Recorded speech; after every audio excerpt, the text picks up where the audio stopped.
Hi guys, welcome to today's video.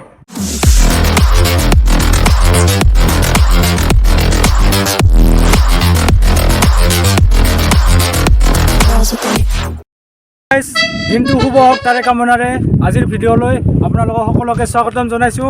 আজি আমি যাম কাকৈজানা ৱাইল্ড লাইফ চেঞ্চুৰী আৰু ৰিজাৰ্ভ ফৰেষ্ট। তাতে কি আছে আপোনালোকে সকলোৱে জানে যে তাতে গল্ডেন লাংগুৰ আছে, যোনটো ফেমাছ ৱাইল্ড লাইফ চেঞ্চুৰী আৰু পুৰা এছিয়া পুৰা ৱৰ্ল্ডত পোৱা নাযায় গল্ডেন লাংগুৰ আছে।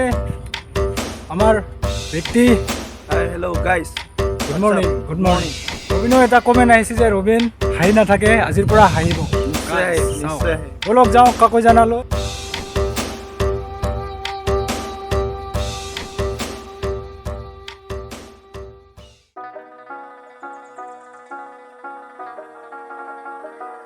আহি পালোঁ। Welcome to Kakoijana, land of golden langur, পৰ্যটনথলী আমাৰ সম্পদ। দেখিছে এইটো ৰাস্তাৰে যাব লাগে। এইপিনে থকা পাহাৰবিলাক চব ৰিজাৰ্ভ ফৰেষ্ট হয়। এইপিনেদি বৰপেটা যাব পাৰে আৰু এইফালেদি ধুবুৰী গোৱালপাৰা এতিয়া যাব পাৰে। এইফালেদি সোমালে আপোনালোকে গেটটো পাব, আহিলে হ'ল। গাইজ ভাইটিটোক চিনাকি কৰি দি আছোঁ।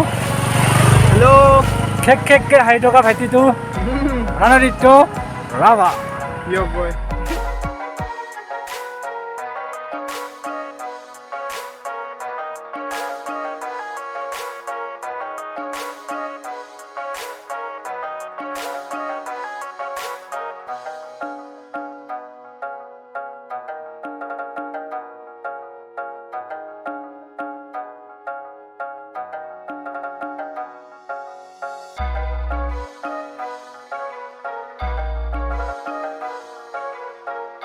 গাইজ এতিয়া আহি পাইছোঁ কাকৈজানা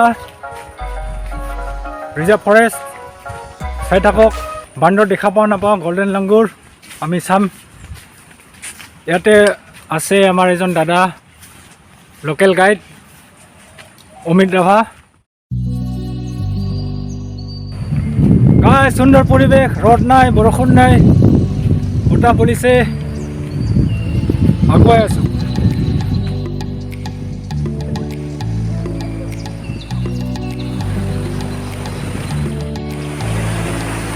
এনজয় কৰি আছে বিচৰণ স্থলী, সম্পূৰ্ণ ফৰেষ্ট এৰিয়া। আজি আমি আহিছোঁ ফৰেষ্ট এৰিয়াত। এতিয়া মন্দিৰ আহিব পাৰে আপোনালোকে। এইখিনি সম্পূৰ্ণ forest area, around 17.24 square kilometre, তাৰমানে 17.24 বৰ্গ কিলোমিটাৰ এৰিয়া আছে সম্পূৰ্ণ। 21খন গাঁও আছে ইয়াৰ অধীনত এইখিনি এৰিয়াৰ। আৰু এইখিনিতে বিচৰণ হয় আমাৰ গল্ডেন লাংগুৰ, সোণালী বান্দৰ, যোনটো অকল ইয়াতে পোৱা যায়। So' this is our responsibility to save golden langur. Guys ইয়াতে দুআষাৰ ভাষ্য ল'ম আমাৰ লোকেল গাৰ্ডৰ পৰা। এইফালে আহিব লাগে। কওক জেগাটো কেনেকুৱা? তো বহুতেই ভাল, সুন্দৰ সুন্দৰ। কোনোবাই যদি আহিব খোজে পাৰে আৰু আহিব। আৰু বান্দৰবোৰ দেখা যায় যায় দেখা যায়, আপোনালোকে চাবৰ কাৰণে আহিব পাৰে। গাইজ পষ্ট দেখা পাইছোঁ, আপোনালোকে চাওক। ৰাইজ হ'ল অংশীদাৰ, বনানী সৃষ্টিৰ লগতে পালে সম্পদৰ সম অধিকাৰ। চ' মেইন ৰাইজ বতৰ খুবেই ভাল, বঢ়িয়া বতৰ। ইয়াতে আছে এটা সৰু ঝৰ্ণা, আমি তালৈকে গৈ আছোঁ। বহুত ভাল পৰিৱেশ, ঠাণ্ডা পৰিৱেশ, ঝৰ্ণাৰ কোনো আৱাজটো বহুত ভাল লাগে। অসমৰ সৌন্দৰ্য, সেউজ পৰিৱেশ।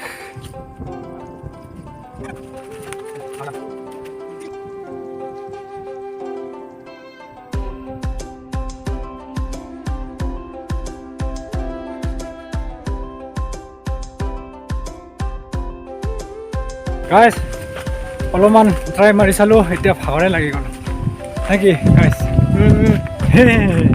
খাই খালি গাইজ অলপ শ্বৰ্টকাট যাম আমি।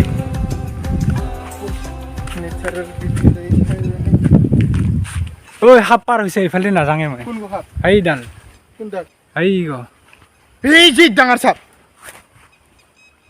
দেখিছা বম ডাঙৰ সাপ দেখা পালোঁ সেইকাৰণে ভয়তে শ্বৰ্টকাট বাদ দি লং কাটে দিলোঁ লাইফত চব টাইমতে শ্বৰ্টকাট কৰি লাভ নাই সাপে দেখা পালোঁ গাইছ গাইছ লাইফত সদায় শ্বৰ্টকাট বিচাৰি লাভ নাই কেতিয়াবা লং কাটত যাব লাগে তেতিয়াহে লাইফৰ এক্সপিৰিয়েঞ্চবিলাক পাব সেইকাৰণে শ্বৰ্টকাট গাইছ লাইফটো এটাই আৰু ঘূৰি থাকক এনজয় কৰক দুখ কৰি কান্দি বহি শুই কি লাভ আছে নতুন নতুন ঠাইবিলাক চাওক এতিয়া বেমাৰো নোহোৱা হৈ যাব হেল্ডি থাকিব আৰু লাইফো এনজয় কৰিব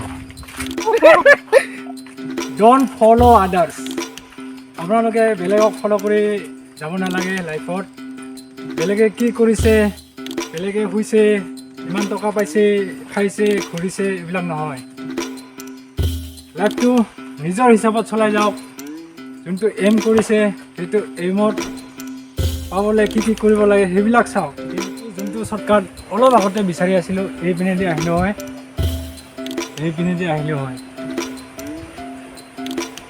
কিন্তু শ্বৰ্টকাট নহয় ভাল হ'ল সাপৰ পৰা বাচিলোঁ 1 নম্বৰ কথা 2 নম্বৰ কথা বাকী কথাখিনি ক'ব পাৰিলোঁ অলপ ৰেষ্ট ল'ম এতিয়া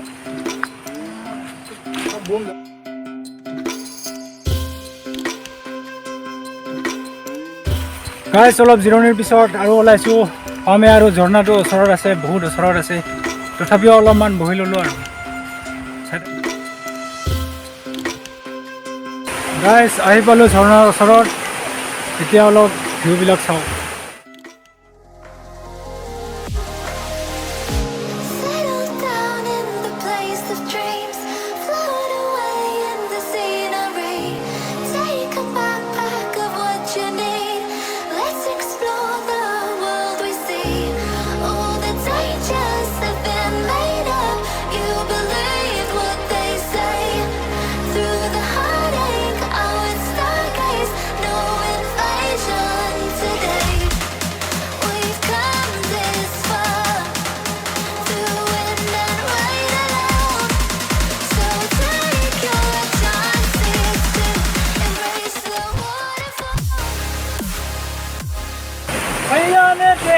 ऐसे मैं पानी पानी हो गई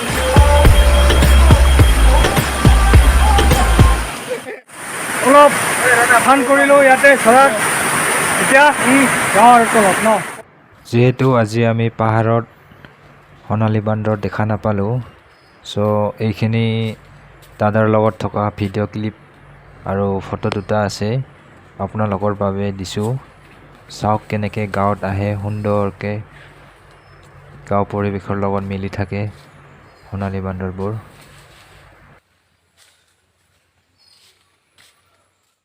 এয়াই হৈছে আমাৰ সম্পদ সোণালী বান্দৰ গাইছ আমি এতিয়া বেক হৈ আছোঁ এইপিনে চাওক ধুনীয়া পৰিৱেশ এইটোৱে কৈ নিশ্চয় ভাঙছে না দাদা কোন দাদা ইয়েছ ব্ৰ ভোক লাগছে না ভোক লাগছে এই দাদাৰ ঘৰত ভাত খাই যাম এতিয়া অলপমান গাইছ দাদাই বহুত কষ্টকৈ মাংস লৈ আহিলে এতিয়া খাম আৰু গাইছ এইটো ব্ৰিজ বনাব আৰু এতিয়া অলপ বেয়া হৈ আছে আমি চাওঁ ইফালে যাব পাৰি নোৱাৰি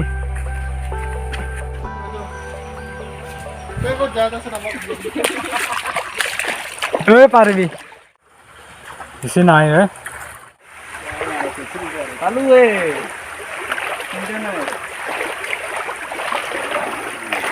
গাইছ ভয় ভয় কৰি পাছিং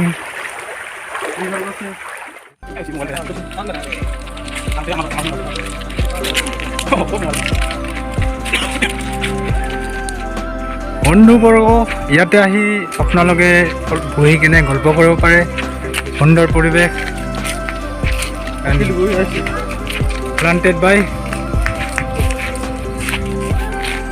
planted by এতিয়া সময় হৈ গ'ল বেক টু পেভিলিয়ন